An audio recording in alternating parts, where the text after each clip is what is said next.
Kwai Andolizi Eric Jenks, Aloka Ndakinna Education Center, Ndai Yodali, Greenfield Center, New York. So, hello, my name is Eric Jenks. I work at Endocanna Education Center, where I am the Associate Director. Located here in Greenfield Center, New York. We have a lot of different things that we do. We do Native American cultural programming. We do Adirondack cultural programming.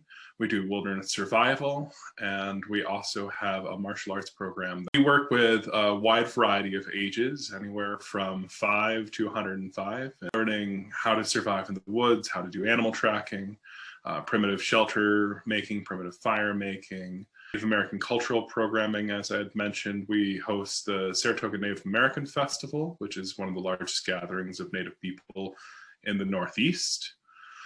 And we also have an Abenaki language class that we offer on a monthly rotation. I got started with the organization when I was a whopping age of 11. So this will be my 25th year at Endocanna. So I got started, it was about 5 miles down the street.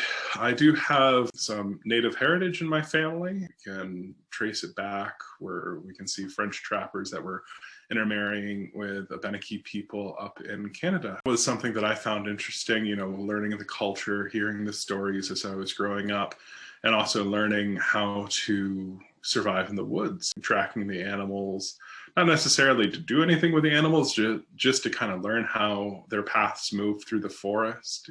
Getting to go home muddy and exhausted was a wonderful thing as a kid. And I got started because I was from a lower income family, and volunteering was a way to give back to Endocanna. And at the same time, as a 15-year-old, it opened up the chance for me to continue going to camps and having adventures and going out to Yellowstone to track wolves and grizzly bears, and doing more of this programming for the rest of my life. There are always obstacles when you work with a nonprofit organization, and probably there's obstacles realistically with any organization that you work with. I think one of the main obstacles that Endocanna has faced is funding. We have a lot of interest in the things that we do. We have a lot of people who have given their time, volunteering either on our board of directors or through trail maintenance days or cleanups and things like that. And sure that the Native American Festival has gone off, we're super appreciative of the time that people have put in.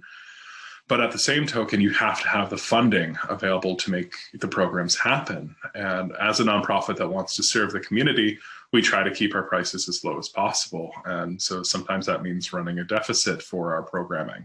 We've definitely been doing more crowdfunding. Also gotten grants.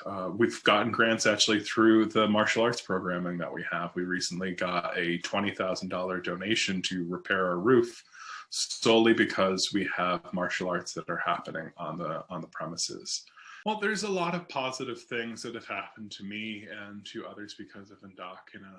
Personally, it gave me a lot of focus as a young kid. It gave me a place to go. I grew up in the country.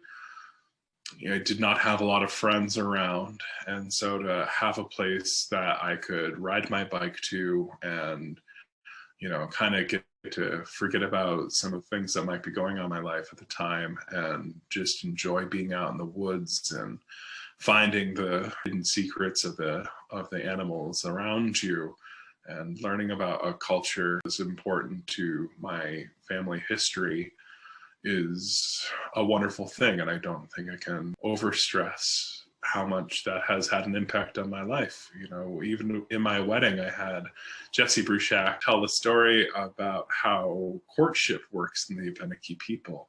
There's this young man who didn't know how to speak to the woman that he loved. So he went on a vision quest out into the woods to think on it. And as he's falling asleep under a tree, he hears,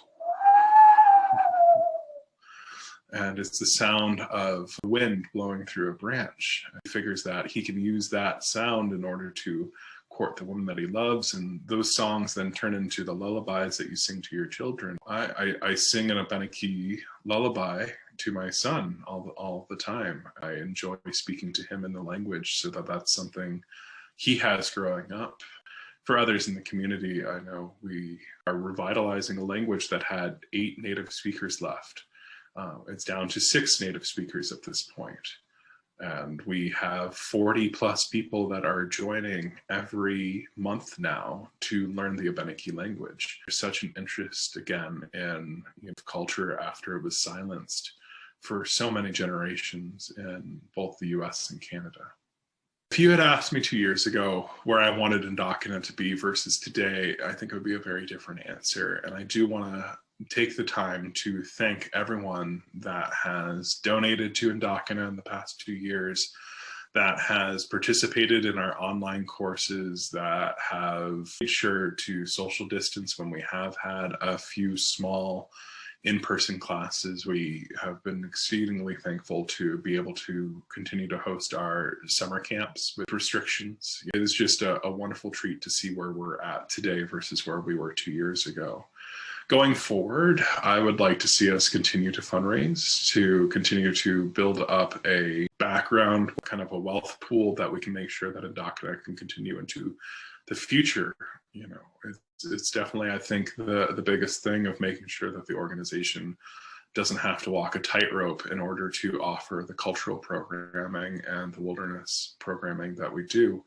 Education is a huge thing for us, and we want to continue to be here for our community, both Yodali here in Greenfield and at large throughout the world. It's just been phenomenal to see. Had people literally signing in to watch our last storytelling night from Europe, which was pretty amazing to see. So I want to see Endocanna continue to have a global reach. It's just amazing that there's such an interest in the Native culture. So I definitely want to see us continue that. I want to keep doing more of what we've been doing for the past 2 years, which is growing our reach and establishing their community roots among other organizations in the area. Get involved at Endocanna in a number of ways. You can follow us on Facebook, on Instagram. We also have a website where you can find all of our upcoming programming, which is endocanacenter.org, Ndakinna center.org. You can join our mailing list. We have a volunteer mailing list. We have a mailing list for the center. And then we always are sharing news and tidbits on either the Endocanna Facebook page or the Saratoga Native American Festival page.